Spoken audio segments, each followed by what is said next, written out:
What does it take to turn a historic bank into modern flats? Let's find out. Are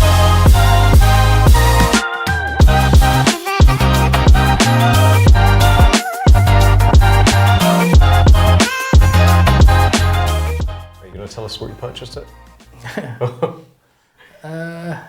going to keep that one. What kind of levels are you hitting on the build cost then? Presume it's quite low?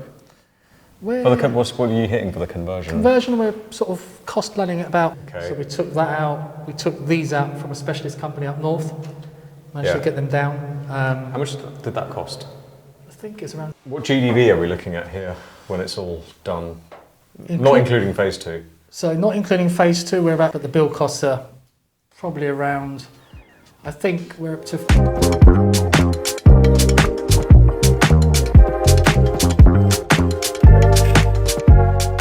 What's up guys, welcome to this week's video. Today we are in lovely Ruislip, West London, and we're visiting Sunny Bika, a property developer and founder of Bika Construction.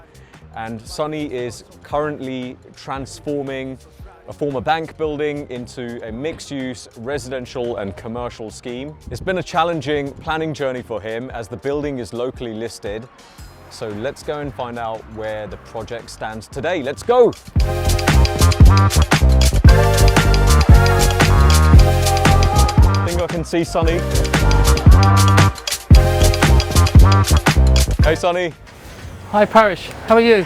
Hey, how you doing? You all right? You. Nice to meet you. Good to meet you. So yeah, this is it. This is our building, yeah. This is it. Wow.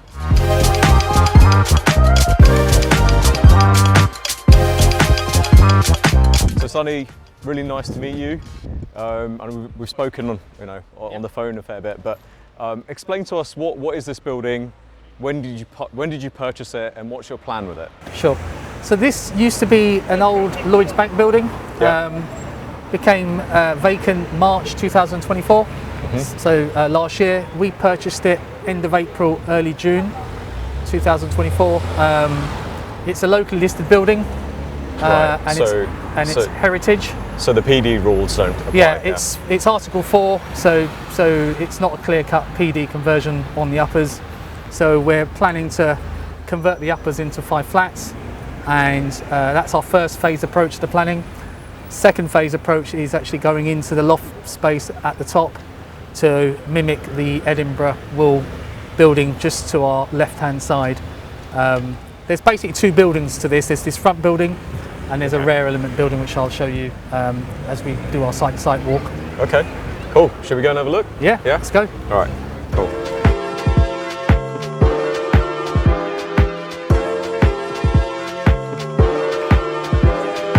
So before we jump in, just a couple of quick questions I wanted to ask you. Yeah. What's your developer background? Like, how did you get into property development? And then also, what's the story with the purchase? Sure, no problem. So I'm a chartered surveyor by profession, studied at university 25 odd years ago. Yeah. Then did my consultancy for a big firm in London as a quantity surveyor. Did my chartership. Then I did a master's in real estate at Reading University.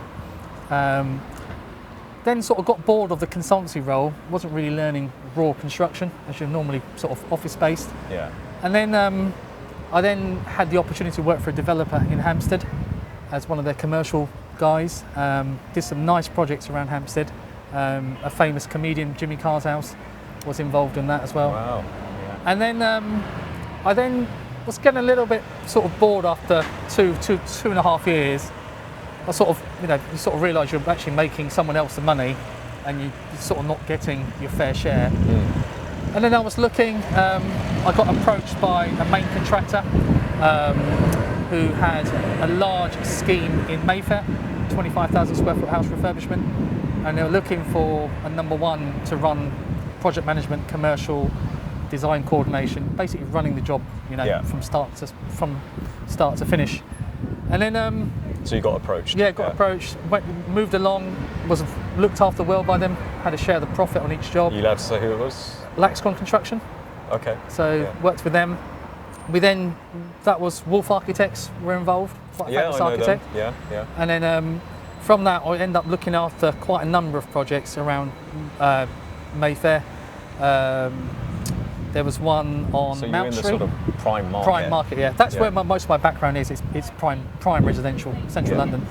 And then Mount Street, we're looking after that for quite a famous Russian client. Again, start to finish. Yeah. Did some projects with Criterion Capital, a C for Zeus. They call him Mr. West End. So interesting, but learnt a lot. Yeah. And then sort of later on, I think because the business was more family sort of orientated. Yeah. And when the sort of younger generation started coming to the business, wanted to make some changes, you sort of realise actually might want to move on now. Yeah. And then I had some good client contacts, phoning me all the time, even on the weekend, what's going on with our job, Sunny, and explain. And then decided to, sort of take it from there. Had a couple of jobs lined up, clients ready to sort of use me as their main contractor. Picked it up from there, and we still have our construction business. Yeah. We're still doing that in Yeah. sort of prime central London.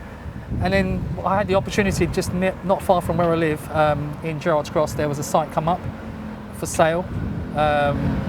We were in Previous project? previous development. Yeah. So we picked the site up during the Ukraine war kicked off. So we were into almost exchange, but then when the war kicked off, as you know, materials went through the roof, so the site value wasn't stacking up to what we agreed. I then decided to walk away from the deal, even though the owner offered to pay 20 grand, because I was already £20,000 into the deal with all the legals, with all the surveys and everything. I decided to walk away. I then got approached by the receiver who took it from the developer, and we managed to purchase it for about 125 grand less than what we were going to originally pay for it. Oh wow, Yeah. that's impressive. Yeah. And then we also got on that site a planning gain for an extra townhouse at the back. So that was a good one for us. That's a good one. And that was your first actual one as a... First one, yeah. And it was a new build? New build, ground up. Ground up development, 6 apartments, 1 townhouse. Finished that sort of last year, Easter time. Yeah. And then off the back of that, I was looking for another site, and then this came up for sale. Did the appraisal, to and fro with the agent. Yeah. But as long as you're performing in the deal, that goes a long way with agents, I think. Always be responsive, always go to them and say, look, this is how the price stacks up, give them some science behind it. Yeah. And then we managed to secure this sort of in late April, May last year. Wow. Well, everything you've told me naturally leads you to becoming a property developer. Correct, I think that was, it's inevitable. Correct, yeah. All of that experience in, all the different industries, different sectors that you've worked in. Really impressive. So yeah, this is your second one. Yeah. So what's the story with the purchase of this one? How because you didn't have planning on this. No. You didn't have. You knew the PD element wasn't going to work. So how did you de-risk the purchase? So because on the first and second floor, as we sort of go through the building, it's quite a large footprint. There's an existing 3-bedroom flat on the second floor, so we could easily convert that into 2 one-bedders without doing any extensions. So I knew, okay, there's definitely 4 flats to go on this on the first and second floor. There's also a building at the back which could convert into a flat, and it was an asset that I was going to hold. Right. So we're not selling. I always sort of build to hold. Prime location. You've got buses to Heathrow Airport, Metropolitan Line, Piccadilly Line. And quite an affluent high street, right up High Street. So something that I was always going to hold. So I didn't mind paying that little bit extra to sort of get the site. But I believe that we sort of purchased it for an actual good price. Yeah. So. Yeah, all comes down to the numbers. Correct. Absolutely. Yeah. It does. Yeah. It does. Okay. Cool. Let's go and have a look. Yeah. Cool.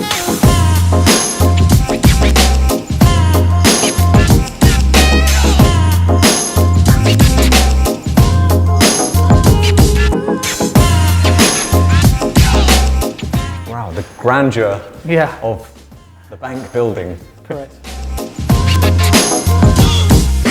So yeah, we've just walked into the main space. You've got a commercial element here, and you've got the resi elements. Correct. What's the plan with the commercial? So commercial, we've managed to secure a long-term tenant. So when we purchased the site, the facade was looking quite tacky and needed some sort of repair. So we had some feedback from the agent to say, look, do some expense, put some scaffold up, repair the facade, make the building look attractive. So we did that, and then we started to market the Class E. We've now got a long-term tenant, 20-year lease, a vet, quite a famous vet, operating in quite affluent areas, Chelsea, Notting Hill, Knightsbridge. So they're taking this whole. They're taking the whole ground floor and the basement. There is a basement which I'll show you as well. Okay. So they're taking all that on, and then we've also, you'll see that we've already started the work in this, whilst we're running our new planning application in sort of parallel. Yeah. Is it a good rent? Yes, good rent. Good rent. Good rent. Okay. Yeah, you touched on the planning just then. Sure. What have you done in planning terms so far? So we purchased. Because it's been a bit of a challenging journey. Yeah, it has. Yeah. So Hillingdon Council, they're not the easiest, especially in boroughs such as Ruislip. We put in our first application within 3 months after completion last year. So our first application went in August. So not August, it was in June, I think, our first application went in to convert the uppers into 4 flats, the back into, there's a rare building which I'll show you, into 2-bedroom flat. We didn't achieve the planning. They put out 5 reasons for refusal. So one of them was heritage, outlook of flat 3 at the back, air quality, and what else was the other ones? There was some neighbouring issues, and general overdevelopment, they sort of called it. Classic. So, classic, yeah. So we then, I then said to the planning inspector, look, let's just get the refusal. Sorry, went to my planning consultant, get the refusal in, we'll just go straight into appeal, because I felt the reasons were not justified to refuse the planning. Surely there's something can be negotiated.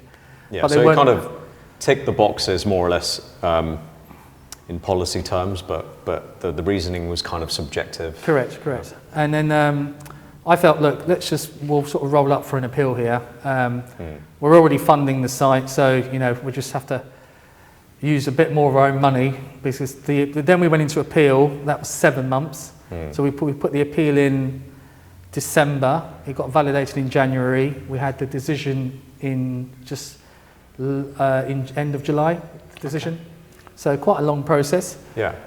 But I found the appeal process quite fair. So out of the 5 reasons for the refusal, we actually won on 3. So there's only really the flat number 3. The outlook is not great, and I've always had a feeling that was going to be very risky. So that's the main one. So we've now revised the new scheme, improving the outlook for flat 3 by changing it from a 2-bed to a 1-bed. And also demolishing a section of that building to create a 7.5 square metre balcony. So it has a dual aspect. Yeah. Because the planning inspector did put in his report that brownfield site, town centre location, it holds significant weight for redevelopment. Yeah. So we found that that's going to be positive. So, and also because we're extending at the back here by 2 metres to create some good sized 1-bedroom flats, about 50 square metres each. The inspector found that was also in keeping with the rare. Yeah. So as you can see, we've already started some work by getting this Class E finished in terms of a shell and core. So we can hand it over to the vet to start their fit out, and we can commence our works above, just to shorten that timescale down. Yeah. So the appeal process actually took around 7 months then, correct, which is, it's not bad. And so at this stage you don't have planning. No. So how have you funded this so far? So it's really with my own money. So the purchase was with was with our own funds. We finished Gerrard's Cross development. Yeah. The refinance then rolled into here. I put some more funds in myself. So we're very, very low geared on this site in terms of just the ownership. Yeah. I think we're about 40%. But we've got a commercial loan on it, so it's costing me every month, but we're actually knocking away the debt every month. It's on a repayment basis. Okay, so that's good. Yeah. So it's good. It's costing money, but fine. And then, which means towards... So when you do switch to development finance, you can get that. Correct, back. absolutely, yeah. So it's just a short-term loan between me and this development, and then we'll get that money back after. Okay, so should we have a look at what you've done? What work you've done so far? Do you want... Get some PPE quickly. Oh yeah. There's some bit of a building site. Builders work, yeah.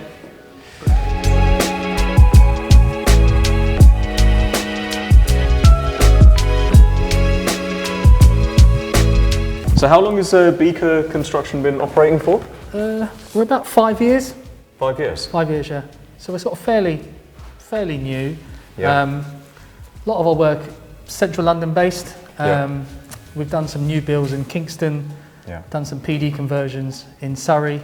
But we tend to focus more on central London. That's where a lot of my clientele base is. Yeah. And then sort of, getting to doing at least a development every year and a half. Yeah. And then sort of hopefully, scale up from there.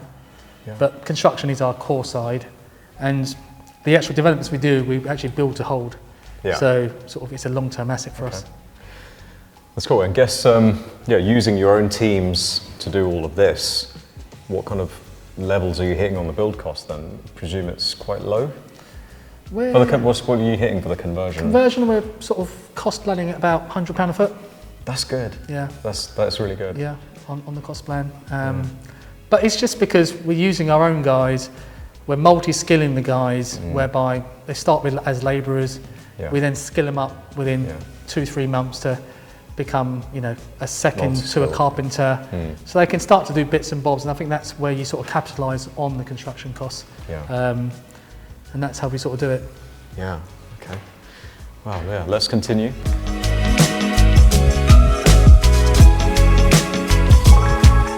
There's the basement first.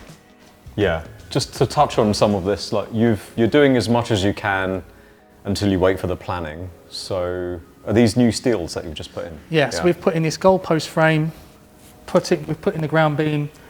So this is for the 2-metre extension to the rear at the back. Yeah. Which the planning inspectorate was, he was happy with that. So I felt that, okay, at least we can start that element of work. It's quite, it's quite a lot involved. So if we can get that out of the way early. We're also planning the below ground drainage. We've done the plans in the office, myself and my projects director. We then get it vetted by a consultant.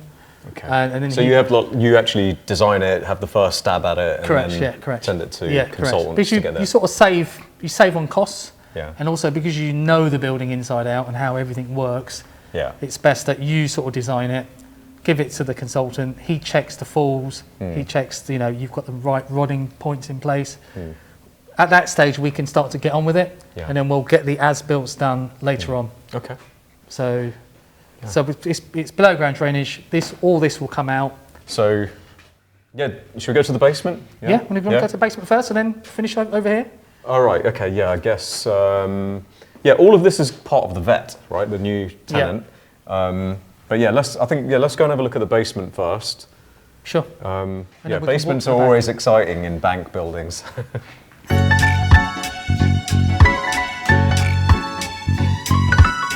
I presume there was a safe? Correct, yes. Yeah. There's a big safe down here, which you'll see.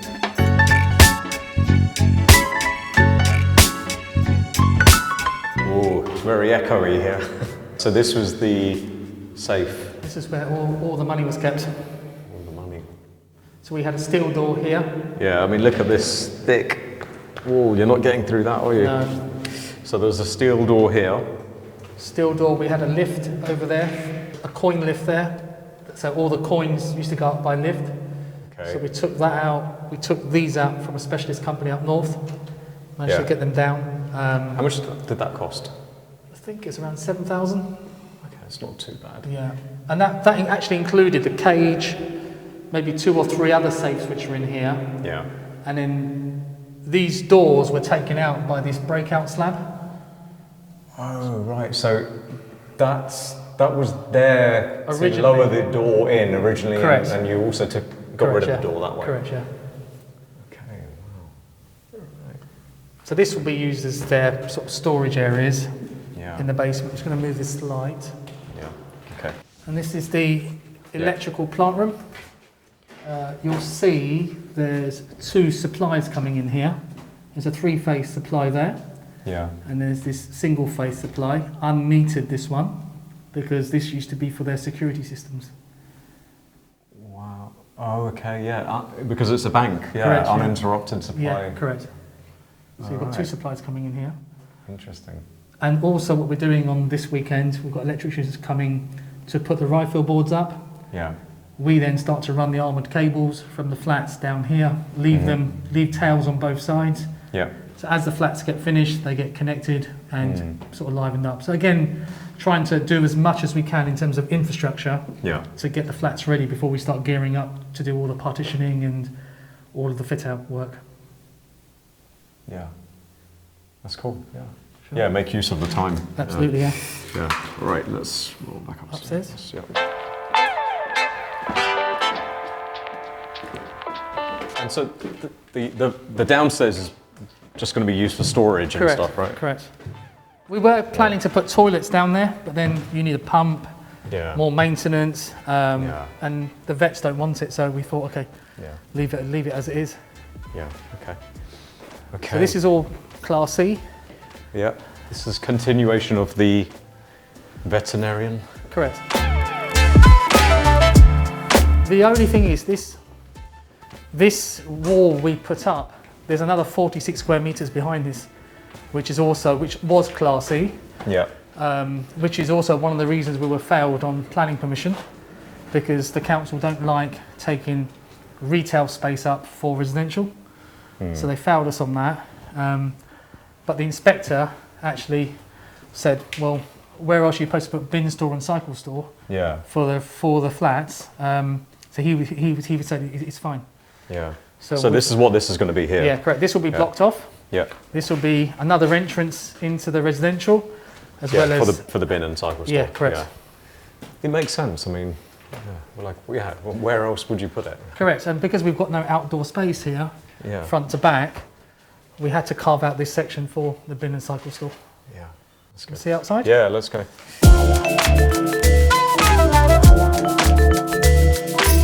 Yeah. So this is the rear building. So this in the first application was a 2-bedroom flat. We failed on the main reason for the failure of the appeal was actually this flat here. Yeah. We failed on outlook and privacy. Yeah. So that window was a bedroom window in our application, overlooks just a blank facade, Yeah. poor outlook. These windows were part of the lounge and kitchen area. We were going to make the window bigger, but it also overlooks the sides of the balconies to this building here. Right. So you had to sort of carve out a chunk. Correct, yeah. So in our new application, we've carved that, we've sort of demolishing that corner to create a balcony area. Amenity space. Yeah. Yeah, and then this will have a dual aspect to it, the flat, so it actually improves it. So we're addressing all the points raised in the appeal, Yeah. as in order to get a positive response on our second application. Yeah. Okay. And so you're not going up another level here, but you are on the sort of the main host Correct. building Yeah. at a later date, and that's phase 2. Phase 2, yeah. Yeah. Going to go for a 2-bedroom flat Okay. on that level. Yeah. All right. Yeah. Yeah. Cool. And I can see there's a alleyway here as well that connects to the main street. To the high street. So Yeah. they'll have access Correct. from here. Yeah, absolutely. Okay. Yeah, that's I'll take you through upstairs. Yeah. Yeah.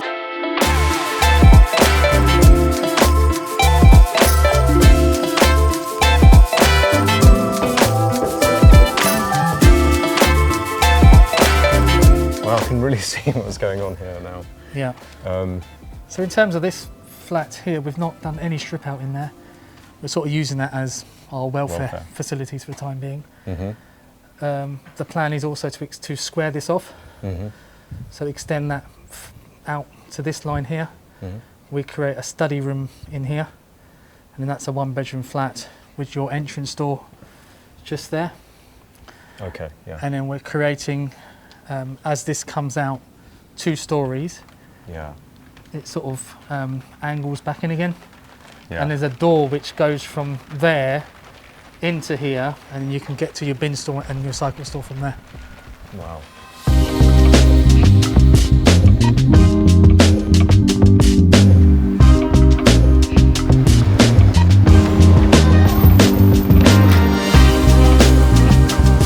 Wow, what a grand staircase entrance.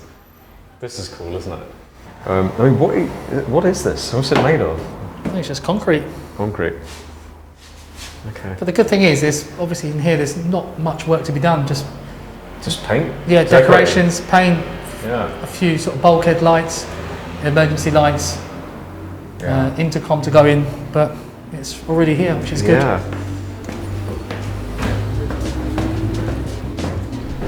So through here we'll create a door opening. Yeah. So residents can then put their bins and cycles through the door. So this will go onto the courtyard amenity space that you were talking about. Yeah, look at this staircase. I love this. I love these staircases. All the natural, all the original details. Yeah.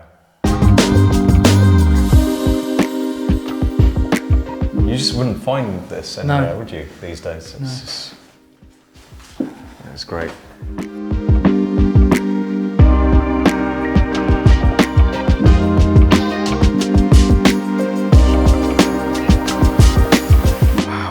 On this floor. So the good thing is here we've got a 300mm concrete slab. So from my understanding, in bank buildings, the first floor is always concrete slab, but the other ones are correct. timber. The next one up is a pot and beam floor. Protect the bank, yeah. But also this helps in terms of acoustics. Yeah. So even though we've got an acoustic consultant on board, with a 300mm slab, you know, very little in terms of acoustic work to be done in the ceiling below. Yeah. So this goes all the way up to here. We're sort of filling in this floor. Yeah. This was the old spiral staircase. Spiral staircase, yeah. So that's all going to be filled in, and then 2-metre extension at the back through here. Mm-hmm. So effectively, I think this is one flat. Up to just that window, just before that window, so where the old partition was, I think roughly here. Yeah. This is sort of one flat here.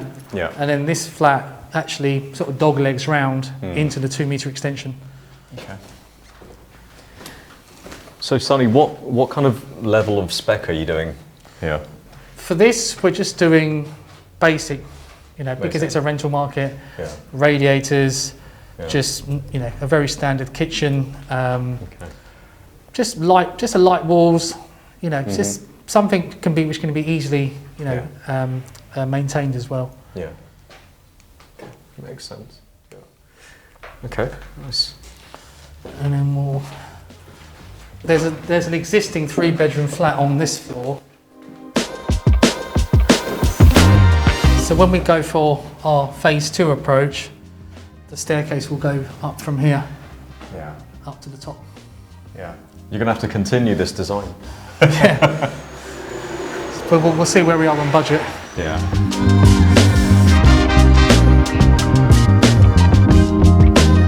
It's a large 3-bedroom flat existing. Okay. On this floor. Yeah. Also, look at the overlooking the high street. Yeah. Did you upgrade the windows? No, nothing yet. No. We are going to put secondary glazing in. On the inside, just to help with noise. Acoustics, yeah. But the idea is just to restore the windows. Yeah. Keep me in the cloud, light it up. This is just a general upgrade then, in this one, right? At the moment. No, this one. This will be split up. Yeah, this will be split up when the extension goes up. Yeah. That rear facade gets knocked down, and then we sort of subdivide this afterwards. But I'm planning, if we can get away with not taking these, because I think they're sort of solid masonry walls. We don't have to take them down. That will also help. Yeah. So. Yeah.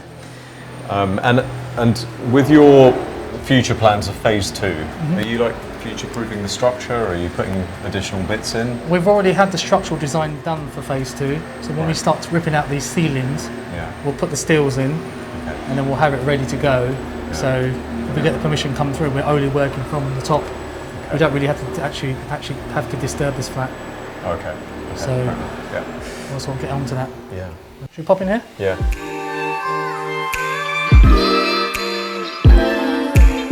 Okay, so yeah, this rear wall you're knocking down and it's going to be extended.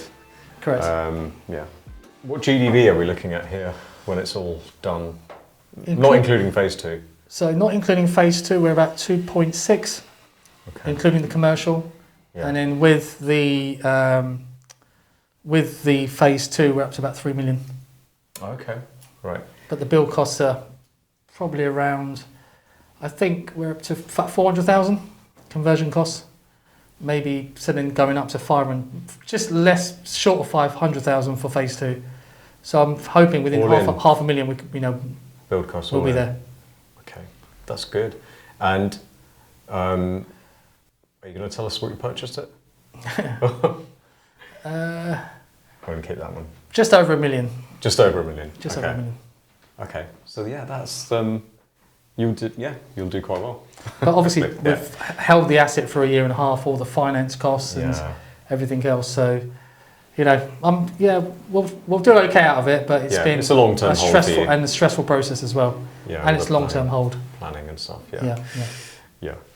And what about rentals then? Rental figures. So rental figures, we're looking, including phase 2, we're looking at about £13,500 a month. That includes a commercial. Yeah. Okay. So that includes a commercial.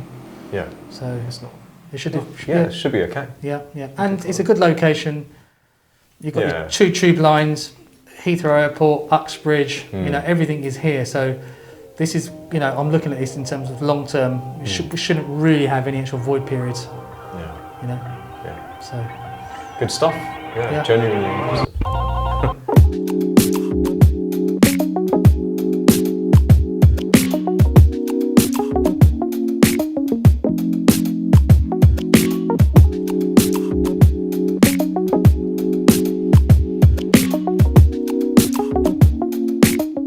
Well, thanks for that.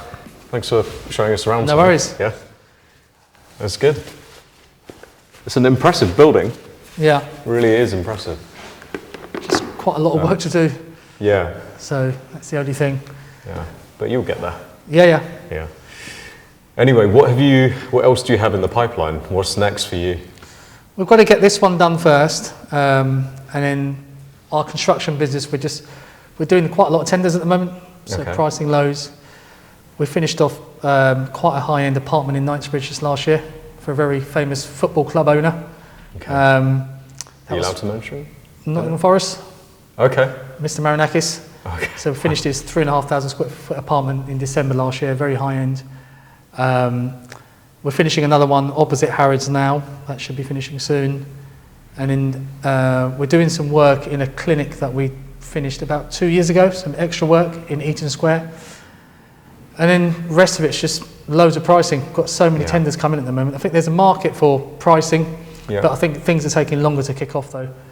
It's a slow market. Yeah, slow market, So, but in terms of developments, you just want to get this one out of the way. Get this one out of the way. I am looking, but it's quite hard for everything to stack at the moment. Yeah. So I'm finding that the actual sellers are not appreciating that we're in a different market. So, a year and a half ago, they might have wanted X for their site, but actually when you sort of put everything together now, it's not worth it. So it's just, I'd rather we'll just wait for the actual right one.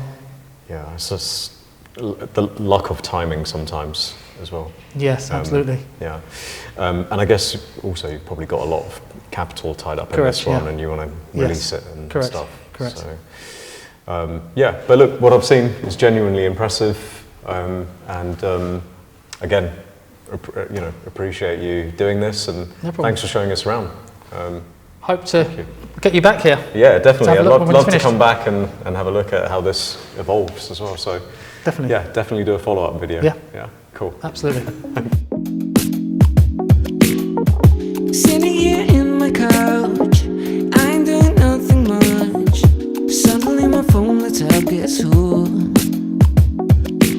So guys, that's the end of this week's video. How interesting was Sunny's story? He's drawn from all of his past jobs and experiences, and that has led him to this point, becoming a property developer. Hope you enjoyed this week's video. If you did, then please like the video, subscribe to the channel, and I'll see you at the next one. I reckon it smells smoke.